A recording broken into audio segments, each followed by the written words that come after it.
Ya, dia jadi menteri kurang lebih baru berapa sebulan itu? Sejak 8 September 2005. Nah, semenjak 8 September 2025 yang saya amati. Ini orang beti sama saya. Apa itu beti? Beda-beda tipis. Oh, beda-beda tipis. Karena dia punya ilmu keuangan. Nah, kalau saya punya ilmu hukum. Nah, jadi karena dia punya ilmu keuangan, dia konsisten dan wajib, dan juga dia benci, tidak suka terhadap pejabat ini yang korupsi. Ya. Kalau saya lihat, kenapa? Pejabat yang korupsi ini adalah pejabat pengkhianat bangsa. Ya. Lebih dari cukup itu serakah. Kalau bahasa Inggrisnya enough is enough, tapi ini bukan manusia lagi, yaitu Dracula atau vampir. Rakus, greedy. Saya tidak suka orang ini, harus lenyap. Mau apa dia lagi? Mau apa dia di Indonesia lagi? Kalau saya harus dimatikan aja, digantung, dihukum. Gitu ya, Bang? Ya, saya nggak suka. Karena ada pejabat.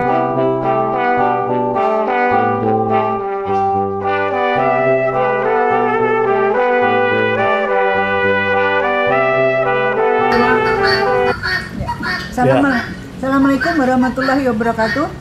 Alhamdulillah kita jumpa hari ini ya, bersama saya di sebelah kiri saya Pak Hasrul Harun dan Pak Buyung. Ya, Pak Buyung. Ya, kali ini kita ingin membahas hal-hal informasi terkini di negeri ini ya, utamanya ya hal-hal yang terkait dengan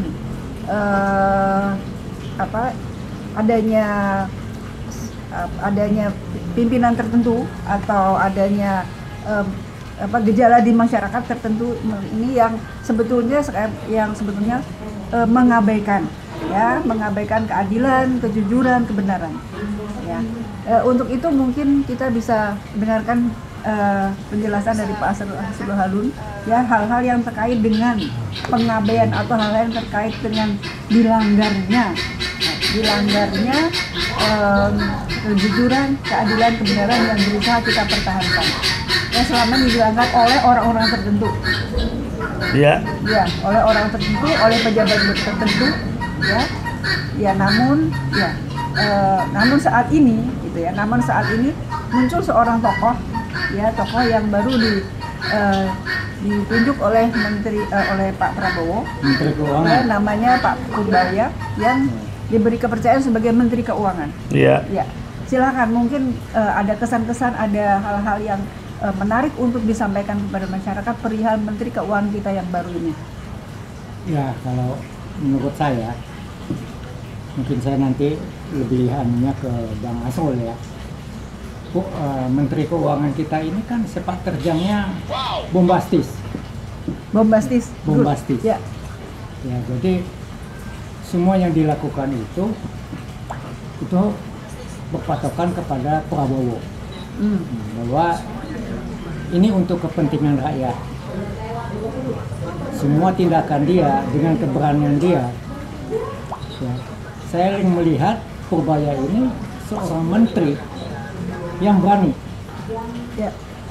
Dia seharusnya ya, kalau orang lain mungkin kalau istrinya, keluarganya sudah diteror, mungkin berpikir dua kali.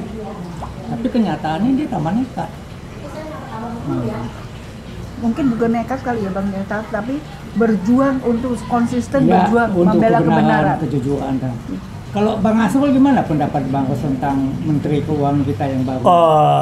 Pendapat saya yang saya amatin selama ini, semenjak dia jadi menteri kurang lebih baru berapa sebulan itu? Sejak 8 September 2005. Nah, semenjak 8 September 2025 yang saya amatin. Ini orang beti sama saya. Apa itu beti? Beda-beda tipis. Oh, beda-beda tipis. Karena dia punya ilmu keuangan. Nah, kalau saya punya ilmu hukum. Nah, jadi karena dia punya ilmu keuangan, dia konsisten dan wajib, dan juga dia benci, tidak suka terhadap pejabat ini yang korupsi. Ya. Kalau saya lihat, kenapa? Pejabat yang korupsi ini adalah pejabat pengkhianat bangsa. Betul. Ya. Lebih dari cukup itu serakah. Kalau bahasa Inggrisnya enough is enough, tapi ini bukan manusia lagi, yaitu Dracula atau vampir. Rakus, greedy. Saya tidak suka orang ini, harus lenyap. Mau apa dia lagi? Mau apa dia di Indonesia lagi? Kalau saya harus dimatikan aja, digantung, dihukum. Gitu ya, Bang? Ya, saya nggak suka. Karena ada pejabat lebih dari cukup yang dia peroleh dari negara ini, dari uang hasil dari rakyat untuk dia. Tetapi tidak cukup-cukupnya. Makanya saya dari dulu tidak suka orang korupsi. Oke, Pak. Dan mungkin orang pejabat-pejabat ini tidak mempunyai latar belakang pendidikan agama. Agama apapun melarang keserakahan itu. Korupsi, mengambil hak orang. Mengambil hak orang lain. Dia seorang pejabat. Ini yang pantas dihukum gantung di Monas, seperti Anas mengatakan statementnya, sepera aja Anas gantung di Monas. Jijik saya benar, adik kesayangan saya itu Anas itu. Sampai ke Sukamiskin nggak mau saya ketemu sama dia. Kenapa? Sepera aja. Ternyata terbukti dia korupsi. Padahal saya sangat sayang sama si Anas, lembut, baik orangnya. Tetapi sudah saya wanti-wanti ingatkan Anas, Nas, jangan kau berkawan, kau angkat si Najarudin itu. Kalau kami orang Medan, jumpa keling atau India, jumpa ular, yang kami bunuh dulu Indianya, kelingnya. Ularnya kami pelihara, kami ternakkan jadi tas kulit ular. Tapi kalau kelengnya kau rusak, akhirnya betul. Dia tidak mengabaikan nasihat saya, makanya saya nggak mau lihat dia ke Sukamiskin. Cuman satulah koruptor yang saya lihat di Sukamiskin, yaitu Gubernur Medan. Kenapa gitu, Bang? Ya karena lucu orangnya. Junior saya, orangnya lucu. Lucunya apa? Lucunya ada aja, pokoknya senang aja, lucu. Cuman karena dia perlu duit, dia koruptor, terbongkar. Karena dia bupati, punya kesempatan, dia gunakan karena biaya untuk jadi gubernur itu punya duit. Oke, Bang, saya mau nanya nih, Bang. Kayaknya nih penguasa ini tidak berjalan sendiri. Pan daripada yang namanya Taipan itu gimana, Bang? Ada nggak dalam mereka sampai bisa korupsi? Kan sebenarnya kan ada sebab ada akibat, Bang. Gimana tuh, Bang? Yang merusak negara ini dari zaman Soekarno, Orde Lama, Orde Baru, dan Orde Reformasi itu, inilah manusia-manusia pengusaha Cina yang nggak bisa dipercaya. Mengapa? Tahun 80-an, aku punya om, istri aku, orang Cina, dia punya om. Tahun 59-60 pergi ke Cina. Ya. PP10. Dalam rangka?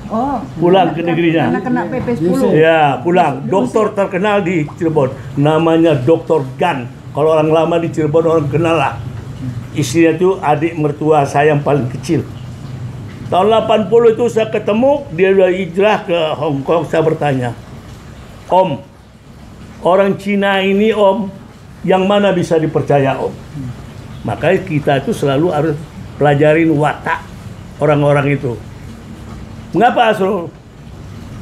Karena banyak orang Cina ini, saya berhubungan bisnis, ada macam-macam, ada negatif, ada positif, tapi banyak negatifnya. Antara lain apa, Bang? Menipu. Kalau kepentingan dia, apapun dia, cium kaki saya pun mau. Asal dia tidak untung, asal dia untung. Iya, asal dia untung. Janjinya nggak pernah ditepatin. Oh gitu Bang. Ya, kalau dia sukses, dia kenal lagi yang lain, dia nggak mau kenal lagi. Nggak mau kenal lagi sama kita. Kalau kami istilahnya ilmunya tuh ilmu ulat, selalu Ilmu apa? dipucuk. Ulat, Ini ulat. ulat tuh kan binatang ulat. Iya, nempel di pohon. Di pohon tuh kan dia dipucuk, Ya. dipucuk. Sudah ada sampai di pucuk, kita yang kenal mendukung dia dulu. Dihantam. Bukan, nggak mau kenal lagi. Aha. Itulah saya tidak suka sama orang Cina itu. Nggak dianggap, nggak mau kenal lagi, apalagi mau minta tolong. Itu wataknya saya pelajarin dari mulai saya SMP. Nah, jadi saya itu berapa banyak yang membobolkan Bang Budidaya itu. Iya. Kawan saya minta bantu tolong segala macam masalah di Jakarta, siapa dia saya tahu. Penyelundup, bandit, saya pun ditipu sama dia. Jadi balik lagi, saya bertanya sama Om, siapa yang bisa dipercaya Om? Yang dipercaya itu orang intelektual, orang saintis, orang sinse yang jual-jual obat. Kenapa itu? Ya itu bisa dipercaya. Karena ilmunya banyak. Ya kejujuran. Kalau yang lain yang pengusaha hati-hati Asrul.